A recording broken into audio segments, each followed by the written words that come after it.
Hey everybody, welcome to this week's podcast. Got a whole bunch of stuff to talk about, so let's just jump right into it.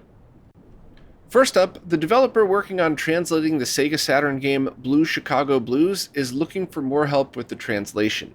This is a game that was released on multiple platforms, and developer RJack released the first demo patch for the game, but that only gets through the end of the prologue, so about 10 or 15 minutes of gameplay out of a 2-disc Saturn game. So if anybody wants, they could help step up to the plate and finish the translation from the PC port or maybe others. And there's some pretty interesting stuff about this. I strongly recommend reading the Shiro post about it if you're interested, but I'll give a very quick run through in case you're not. Basically, this game is very similar to the game Hotel Dusk Room 215, which was on the Nintendo DS.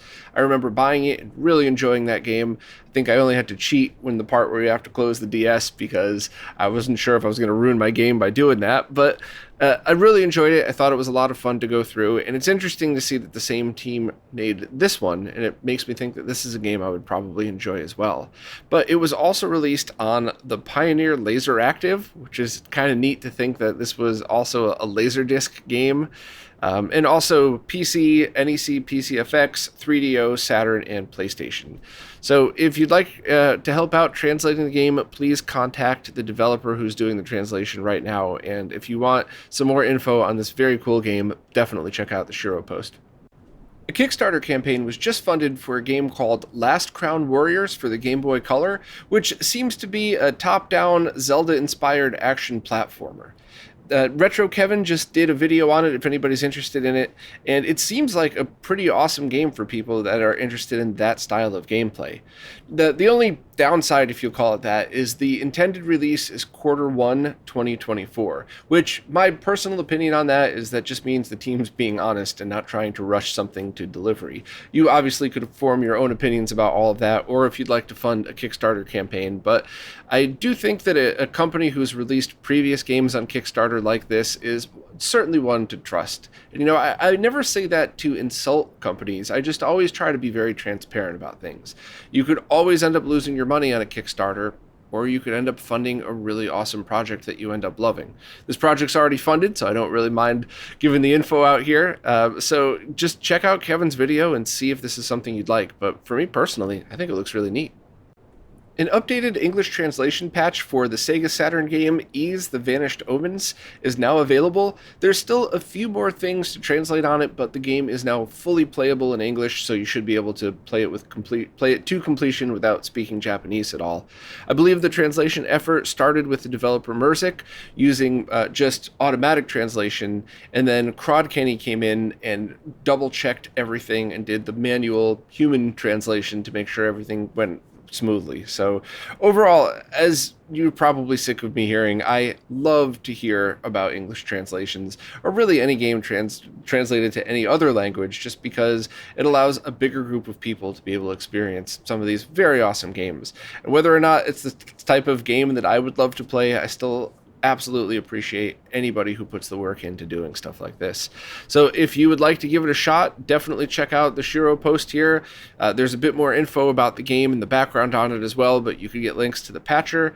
And of course, if you are a translator that feels like going through any of the last bugs or translations, maybe contact the team members and let them know. This week's Roundup is once again sponsored by JLCPCB, and this week I want to start another PCB plus assembly order. As usual, start by going to JLCPCB.com, click on Order Now, and then upload your Gerber file. But this screen seems a bit different than the ones that I've shown previously, because it looks like they've added a few more options and some nicer looking buttons up top. They also seem to have added options for up to a 20-layer PCB, which is awesome and nuts, but we just need 2 layers for this one. And we're pretty much going to leave everything else as default. We don't need to panelize this one because the PCBs are large enough just to order them as is, and we don't need to really mess with the thickness. And while I always like to change the PCB color for production, I want to verify the bill of materials and the functionality of this again, so we're still going to leave it as green, because that's kind of just how I signify things. No other options needed for the high-spec stuff, but very cool to see this stuff here. All we need to do now is just enable PCB assembly in the options. And you could see which of any you need to change here. We don't need the tooling holes changed. 5 quantity seems great. I don't need more or less of that. The assembly side only needs to be on the top. This particular order doesn't have any components on the bottom. And that is basically it. You could try to look into anything else for it, but for me personally and for basic projects, I just think the default's fine. I just hit confirm. After that, you're going to need to upload the bill of materials file. And then, of course, you're going to also need to upload the pick and place file, which tells the machine where to put each of the components on board. You then also have to always mark off what this is. I'm still not really sure why for this one. But after that, then you can kind of review it and see where we're at. Now, the last time I tried to make this PCB plus assembly, we had an issue because a lot of the parts were not in stock or kept dropping off, but it looks like everything is here except the SCART port, which is not something you're going to find in any assembly. So that's going to be something, for at least smaller runs, you're going to have to do yourself. I imagine if you wanted to order 1,000 of these, a JLCPCB would probably do it for you, but it doesn't look like there's any part shortage issues, except I can't find where the VGA connector is here. So let's continue on and see if this is an issue that we need to extend this to the next week. Also, it says, due to limits in package, temperature, and other conditions, one of the parts is only available for standard PCB assembly service. I guess I must have chosen economic PCB assembly. Don't really know what the difference is, but that's fine. Let's stick with standard and then hit next. And on this page, that's where we get to verify the build for everything. So there's a few things to note. First, there's a setup fee, a stencil fee, and everything else for it, which is totally fine because that just means that they're setting up everything that you need to make these. And hopefully when you place future orders, you could have all of this here so you don't really need to worry about any of that. The total cost for this, for 5, is about $60, which is pretty cool, except there are some issues here. So first of all, the USB port is missing, which is one of the single most biggest pains in the butt on this design. So I have to figure that out. The ferrite bead 1 and 2 is not populated. The SCART port is not populated either, but that's fine because we knew that they weren't going to have that in stock. But there's 2 other issues. First, the VGA port is empty. I'm not really sure why that would be empty. We couldn't find the part before, so I'll have to check the bill of materials.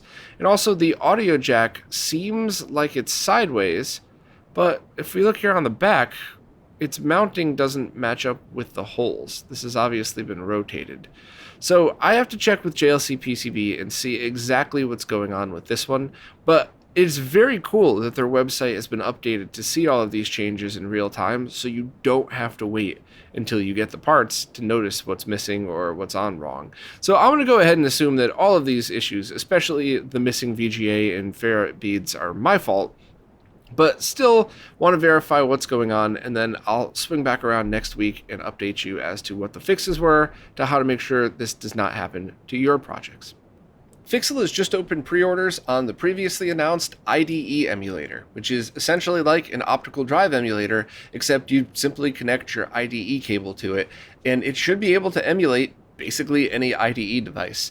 It looks like the initial set of features are going to do things like CD or DVD emulation, including a high-quality stereo digital to analog converter, DVD RAM emulation, zip disk, super disk, and hard drive emulation, and have a couple of options as well, including a separate purchased option for an LCD display with a rotary encoder, meaning you could select which of your images you want, I'm assuming, that's a guess, and an optional separate purchase of a Wi-Fi module, which I think is pretty insane because that also could potentially mean that if you purchase both, now you could have this Wi-Fi module linked to your retro NAS or whatever other network stuff you have going on if you're a fellow IT nerd, and you don't even really have to keep your images on the device itself. So overall, this is going to really turn into being some very impressive piece of hardware.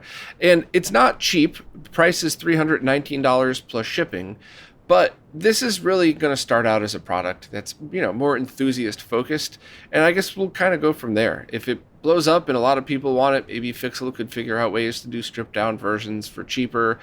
Maybe just the part shortage will make things easier some time away from now. But for the short term, I think enthusiasts already know who you are that wants to pre-order this. And one of the things that definitely jumps out to me are arcade hardware, stuff like the Konami M2, which should be working fine with this one.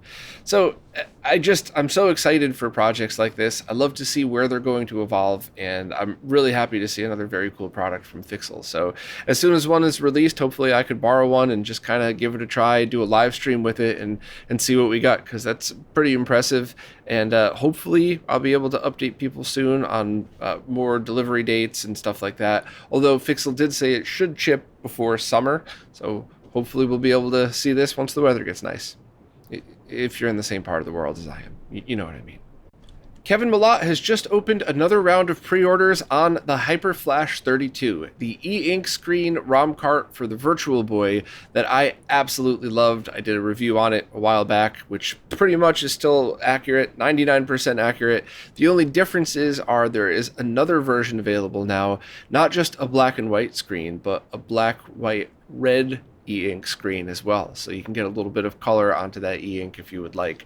And I just think it is absolutely awesome. I'm really excited for projects like this, and I'm extra excited because I think for a while Kevin wasn't even sure if he'd be able to make these at all because of the part shortage. And in fact, that's kind of what sparked him going to make the stripped down version of this. I think it was the Hyperboy, I believe it was called.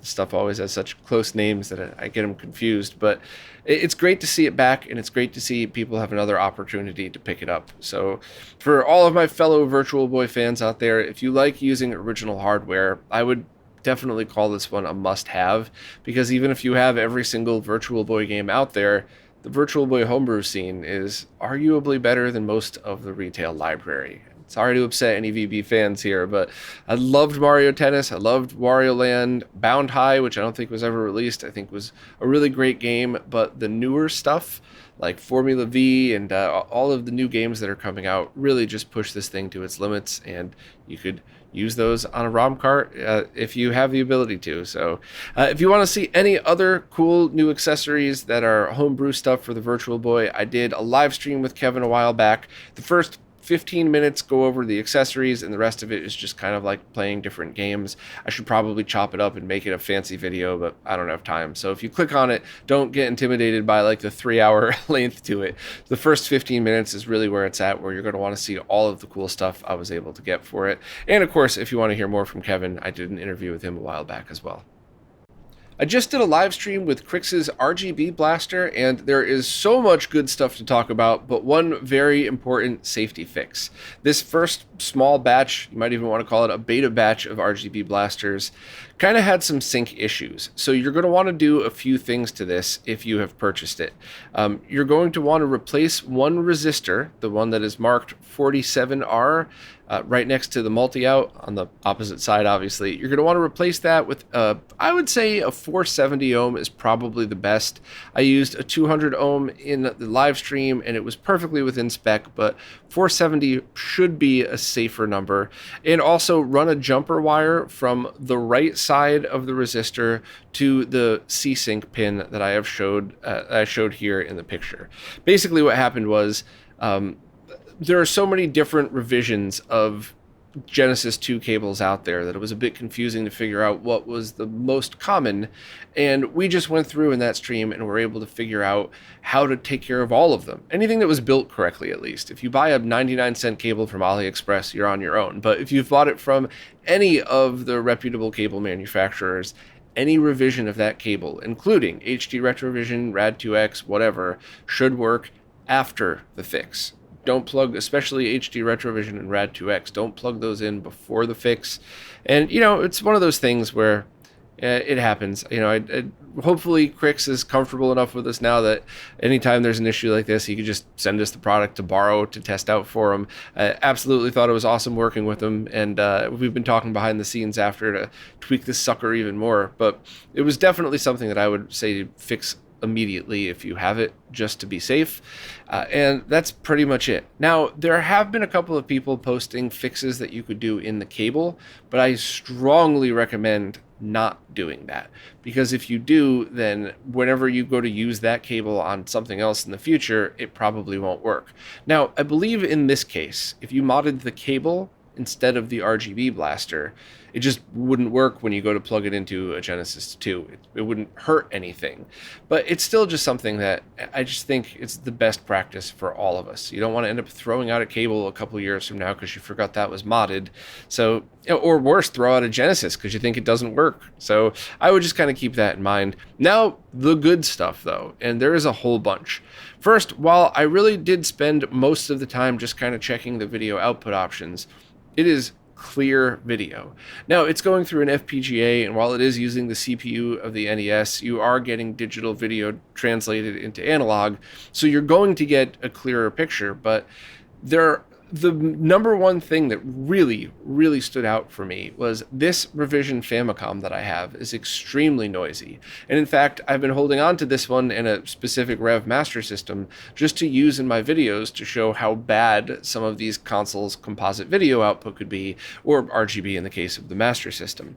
And in the live stream, I had it connected to two monitors at the same time, one with the RGB output from Crix's RGB Blaster, and the other from the Famicom's composite video output.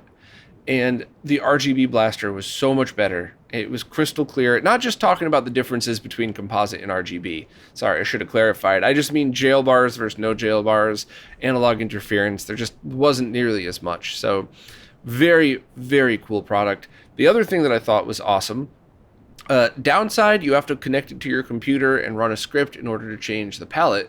Good side, it retains your palette after you power it off, and you could do it in real time while the console's on. So if you're somebody that hasn't had a chance to do something like palette swapping via Mister or the NES RGB or software emulation, now you could do that in real time, but most importantly on your setup.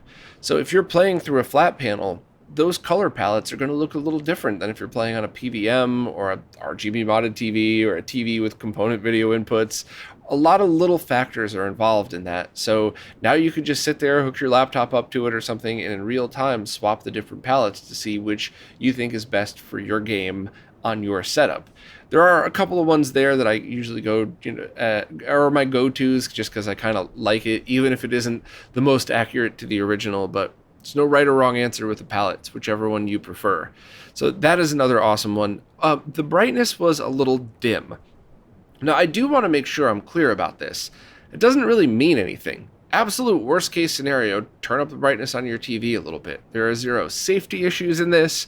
And like we always talk about when we're talking about these circuits, if you have an image that's too bright, at best, you wash out the image and you don't get that information back, even if you turn the brightness down.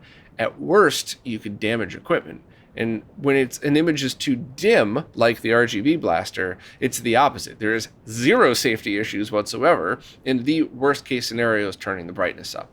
However, we are still messing around with it and trying to find the easiest brightness tweak should you decide that that's something you want to do. But that's not, the sync fix, I would say, is mandatory. The brightness is not, especially because all of these old consoles have a wide variance in their output. So you could get 20 Famicoms about the same serial number, light them all up, plug them all into a scaler, and all of them might be slightly different brightness. So if you have an RGB Blaster from the first rev, just do the sync fix, and if it's not too dim, you're good. You don't have to worry about anything. If you do want to boost the brightness, I might post another guide next week, but it's not something you really need to worry about. Now, the next revision of RGB blasters are going to have all of these fixes built right in. And in fact, the first batch was very small, basically more just early adopter, beta tester type. So for most people interested in this, you'll never have to worry about it. Just buy it, plug it in, and go. It works on a Famicom. We've had reports of it working with light guns, which is awesome. I tested and double checked after the stream, and it is a 0 latency device. Can't believe I forgot to do that in the stream, because that's usually what I do with these things, but I will post on social media once I get like a fun little minute-long promo thing going for it, because I'm excited about it. I'll post and show the proof that it is a 0 lag device. I've also seen it working on top-loading NES top loaders with a converter. However, audio may or may not work. Same thing with AV Famicoms should just work, and twin Famicoms, you have to remove the top or do a mod to remove the thing that blocks off the cartridge slot, but it will work with that. But same thing, you need to get audio elsewhere. But I don't think it's that big of an issue, because those consoles should be able to just pull audio elsewhere, or you could do an easy audio mod. So overall, this thing is designed for Famicoms, but you can make it work with other stuff. And hopefully, if enough of these sell, Crix will consider some kind of very unique no-cut version of this for front-loading NESs, which I just would think is the coolest thing in the world, because yeah, I'm a fan of the console, and while I totally like mods, and there are no-cut mods available for all of this stuff, I just think it would be super neat to be able to walk into a toaster, plug it in, plug something into the bottom expansion port, and there you go. There's your RGB mod.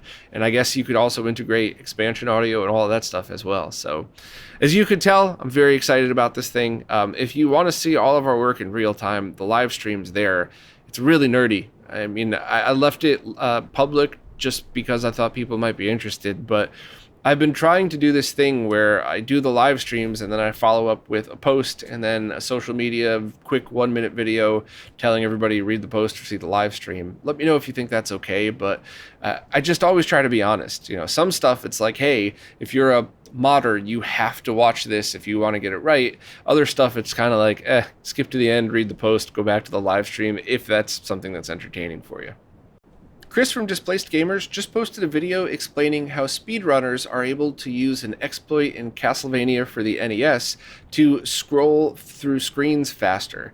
And while I'm definitely oversimplifying all of this just to try and entice you to watch the video, it really did kind of break my brain a little bit to figure out how this worked. So the very short overview was that speedrunners figured out if you did a very quick tap on the controller in a very specific spot, it would glitch the game and allow you to scroll through screens. And while that information was passed around and different speedrunners were using slightly different versions of the trick, Chris explained exactly how and what is going on in the code when that happens. So this is one of those videos that, while I'm obviously a fan of all of his stuff, I really appreciated this, because while I'm just barely smart enough to understand what he's talking about, it was really fascinating seeing the examples and the footage of the speedrunners and then the code and what was going on when that was exactly happening. So if you're into anything remotely like this, definitely check out that video. I think you'll really enjoy it.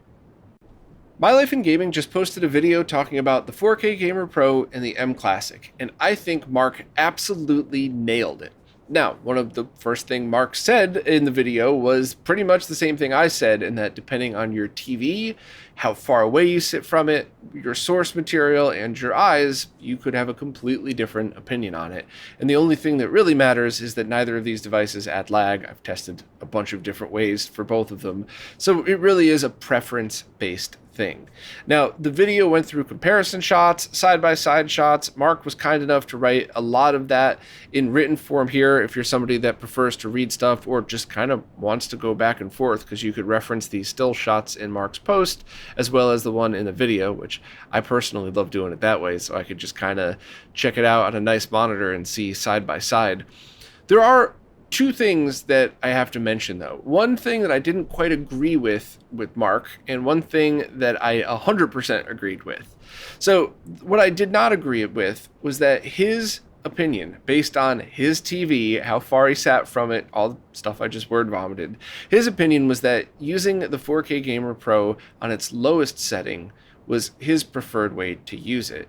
Although doing it that way does give results that are kind of similar to cranking up the sharpness on TVs that have good sharpness processing. We'll get back to that in a second.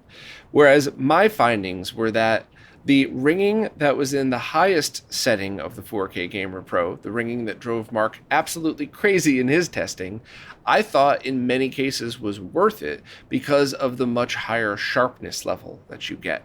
So there's still, I guess everybody's got their group of trolls, right? The M-Cable trolls are people who just think it's a magical piece of equipment that renders their game in 8K, and the 4K Gamer Pro trolls are people that tell me it's exactly the same as turning the sharpness up on your TV.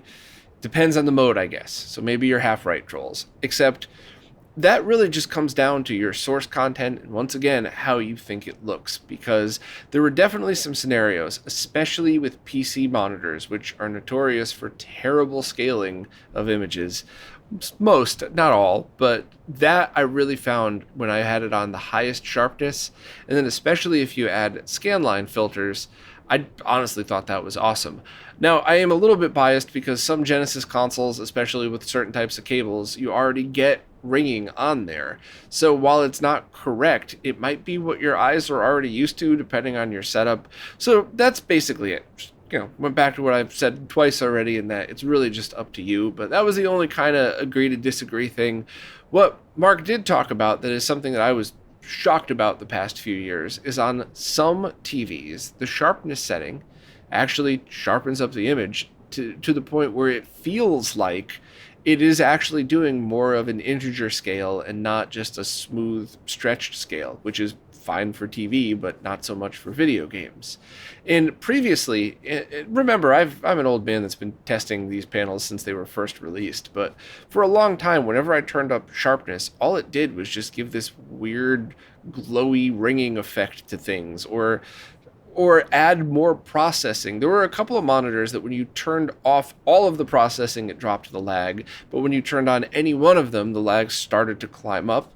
I don't remember if sharpness was one of those, but I had burned it into my brain from years and years of testing to say, always turn your sharpness to 0 no matter what.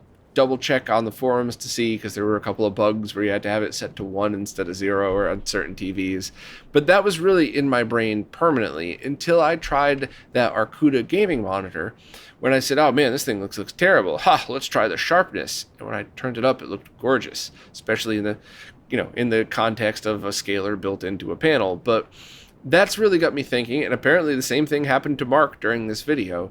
Maybe some of these TVs would actually benefit from cranking your sharpness up. Hopefully, there are some TVs out there that do a real sharp scale and not just add sharp plus a ringing effect or however else that they do it. But I guess that's really, once again, and for the last time, up to you, your TV, your content, and your eyes to decide. But the one thing I will say for sure is if you're even remotely interested in this stuff, watch the My Life in Gaming video, because it's just perfect. It's a perfect example of everything except the highest sharpness mode. Watch mine for that, and lag proof if you would like. But overall, I think it's very cool. And once again, I still just don't like the M-Cable in most scenarios. I've tried to like it. I've wanted to like it. I've had people brutally make fun of me for not liking it. I still just don't like it. Tito from Macho Nacho Productions just released a video about the GBAHD project. Now, there are so many of these projects nowadays. A couple of years ago, the only option was Woozles, and then we've had just a large array of TV out options released for the Game Boy Advance, ranging from absolutely terrible to pretty darn amazing, and this one seems to be absolutely awesome. This one was created by Svenergy and is now being sold as a kit as both a kit and some completed units from Consoles for You. So, I don't want to take anything away from Tito's video. I would strongly recommend checking the video out, checking out the links, going to Consoles for You to see if this is something that you want to purchase. But there are a few things to note. It's not an easy mod. It's totally doable, but this is a mod for people who have experience, who truly enjoy the soldering side of projects. If you're the type of person that's like, I have totally fine soldering skills, I'm good at doing this, but it just drives me nuts and I don't like doing it, this one isn't for you. I mean that with love and respect. And luckily, Consoles for You is trying to sell pre-assembled versions. So yeah, that's not a bad thing. But it involves removing chips from the original motherboard, soldering those back on, and then just doing a whole bunch of little rework around stuff like that and doing things in a specific order.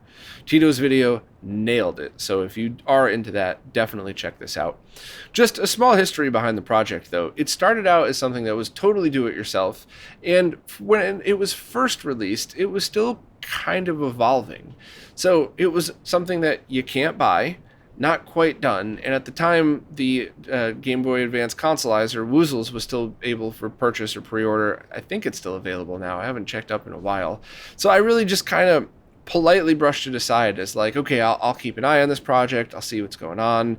And then when it eventually was finished, then the part shortage was in full force and you couldn't actually get the parts. So not only could consoles for you not get enough to build their own little runs, but even if you wanted to buy just one, they were either sold out or jacked up at insane scalper prices.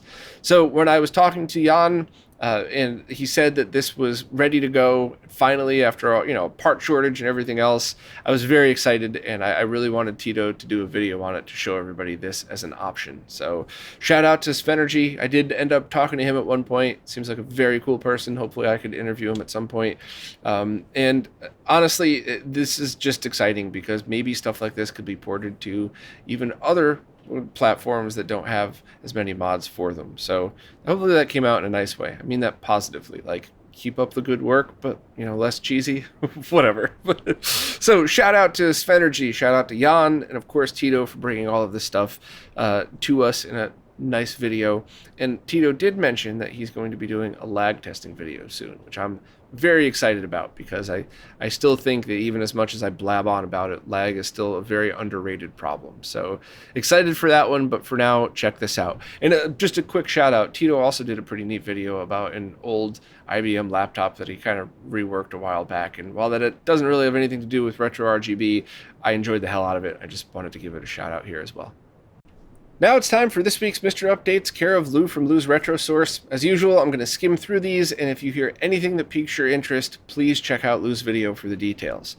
First up, Hotego said he was going to start looking into an Atari Jaguar core, which is very exciting. And Lou had some more of the details and some pretty cool speculation. I didn't have time to reach out to any developer, but I know there's already a Jaguar core floating around that seems to work fine with dual RAM. Still some bugs with it, so I don't know if Hotego is going to be bouncing off of that, starting from scratch, or if there's going to be any other methods of creating this core. But I do know one thing. Hotego also mentioned that he's looking into spinner support. So if you're a fan of the Jag, it's hopefully coming. Tempest 2000 with spinner support on the Mister. Now, when I say hopefully coming, I'm not putting pressure. I don't mean tomorrow. Eventually. Some point, but so it's exciting. Next, Robert has posted a few more technical articles and comparisons of the new spin-off core of the PlayStation that runs at double the CPU clock with extra data cache. Check out Robert's social media, and of course, Lou showed this in the video as well if you want examples, but that's pretty exciting as well. Also, core developer Javier has released the Zane Dislina arcade core. Positive I'm not getting that name right. But due to the game's unusual refresh rate, there's also a 60 Hz video mode for displays that can't use the original. Now, the 60 Hz mode can cause some issues depending on which RAM module you have, so there are actually 2 RBF cores available to help alleviate whatever issues you have. So if the default 96 MHz core gives you trouble, try the 120 MHz one. That's I made that more confusing than it is. Watch Lou's video. It's much easier than I made it sound. My bad. Also, Jimmy Stones has finished implementing the overlay simulation for Atari's Jet Fighter arcade game, which also works on the CRT. So you could either get an original resolution or high-res mode. And while this core is still under development, it's not available to the public, but I think you might be able to pick it up on GitHub manually. So please check that out. And very important update for Update All. If you have not updated your Mister in a long time, do it right now, because after December 31st, the old Update Now script will not work. Now, please listen carefully to this one. If you update today or anytime recently in the past month or two, you don't have anything to worry about because Update All updates itself as well. So this warning is only for people like I get sometimes with some of my misters that just have left it for a year and haven't updated it. Now is the time to do so. If you don't, you're probably going to have to start from scratch, either with the main updater or download the file manually. But to be honest, if you haven't updated your mister in over a year, you might look into just formatting the SD card and starting over. You could obviously back up your games and saves and all of that stuff. So I just, Lou did a good job letting everybody know, but I wanted to just double check the emphasis on all of this. Just run update all right now and you have nothing to worry about, or if you've run it in the past month or so, you're cool, but if not, try to get on it or just redo your mister. Also, next, UltimateMister.com is selling that S-Video composite adapter for Mike Simone's YC cores. This is the one that Mike made me so I could do that live stream, and now you could just pick one up. You still have to get those cores and use them separately. You could enable it in the Update All script as well if you would like, and there's really no telling what the future of this is. Will it be integrated into the other cores? Will it only be with these custom ones? Don't really know, but if this is the best solution for you, cool. If not, then you might want to hold on and just kind of see how things progress, but at least now there's an easy way to purchase it. Also, a couple more updates from Hotego. He released another beta for Kagegi and released a bug fix for CPS 1 and 1.5 cores. The CPS cores were already public, so run update all, and you can get those immediately. The beta core is for beta testers, for people under the Patreon. So, and if you're not a supporter, then just wait for that one to get public. There's also a new core for the Home Lab computer, and also a couple of updates to the 486 core, the Tomy Tutor core, and the Home Lab kit. So, as always, thanks so much to Lou for doing this. I'd never be able to keep up with all of this without him, and it's very cool to get all of this stuff in one place. So, thanks very much to Lou, and can't wait to see what happens with the Jaguar core. There aren't too many spectacular games on that platform, but there's enough to make me excited for it. So, a few months ago, I was checking out a couple of games that have surround sound built into just the two audio channels, just the two left and right channels that you would normally plug your red and white cables in, have surround sound embedded in them as well. And I was trying to figure out, is my receiver actually decoding these properly, or is it doing that fake surround scaling thing, which, depending on your movie or your game, sometimes it's actually great. Not so much for gaming, but whatever. I just wanted to know.